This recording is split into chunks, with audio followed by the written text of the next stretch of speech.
হাউলি থানা এলাকাৰ গাঁওৰক্ষী বাহিনীৰ উদ্যোগত আজাদি কি অমৃত মহোৎসবৰ সমদল কাৰ্যসূচী ৰূপায়ণ। আজি ৰাতিপুৱা 6 বজাত হাউলি থানা এলাকার গাঁওরক্ষী বাহিনীর উদ্যোগত খন্দকারপাড়া সমাজ কল্যাণ আদর্শ জাতীয় বিদ্যালয়, বাহারুল উলুম মাদ্রাসা, ঢাকালিয়াপাড়া উচ্চতর মাধ্যমিক বিদ্যালয়ের এনসিসি গ্রুপ আৰু খন্দকাৰপাড়া আগাছাৰ খেলুৱৈসকলৰ সহযোগত হৰ ঘৰ তিৰংগা সজাগতা সমদল উলিওৱা হয়। সমদলত হাউলি থানাৰ আৰক্ষী বিষয়া গোপাল বৰাদেৱে অংশগ্ৰহণ কৰে।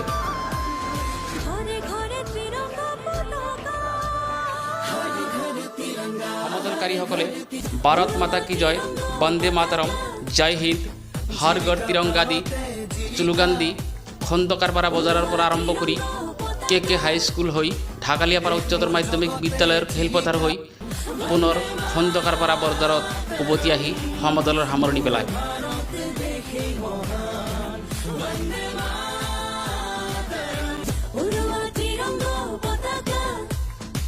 জিলিকা প্রাণতে জিলিকা উড়ুয়া ত্রিরঙ্গ পতাকা, দেখ মোর জগতে জিলিকা বন্দে মাতরম, মোর ভারত দেখে মহান।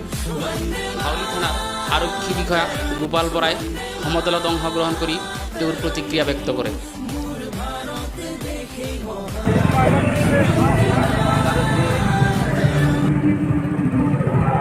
आज़ादी के अमृत महोत्सव उपलक्षे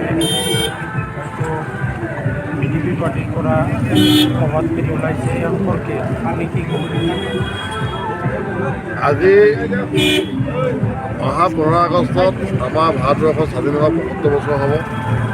75 বছৰত আজাদী কা অমৃত মহোৎসৱ হিচাপে আমাৰ ভাৰত চৰকাৰ, ৰাজ্য চৰকাৰে আমাক তিৰংগা পতাকা 13 আগষ্ট বা 15 আগষ্টৰ ভিতৰত ঘৰে ঘৰে লগাই আমাৰ আজাদী কা অমৃত মহোৎসৱৰ উৎসৱটো আমাক আনন্দ উপভোগ কৰিব দিছে। সেই ভাৰত চৰকাৰ দিয়া আদেশ অনুসৰি আমি গাঁওৰক্ষী বাহিনীৰ সহযোগত গাঁৱে গাঁৱে মানুহবিলাকক আজাদী কা অমৃত মহোৎসৱত যাতে ঘৰে ঘৰে এখন এখন তিৰংগা পতাকা লগাই তেখেতসকলে আনন্দ উৎসৱ উপভোগ কৰে, তাৰ বাবে আমি এয়াৰ পিছৰ কাৰণে এটা প্ৰগ্ৰাম অনুৰোধ কৰিছোঁ। ধন্যবাদ। ঘৰে ঘৰে তিৰঙ্গ পতাকা, ঘৰে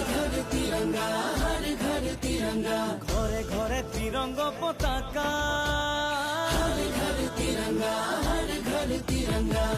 13ৰ পৰা 15 আগষ্টলৈকে প্ৰতি ঘৰে ঘৰে আমাৰ ত্ৰিৰংগ পতাকা উৰাওক। স্বাধীনতাৰ 75 বছৰৰ অমৃত মহোৎসৱ অতি গৌৰৱেৰে পালন কৰক।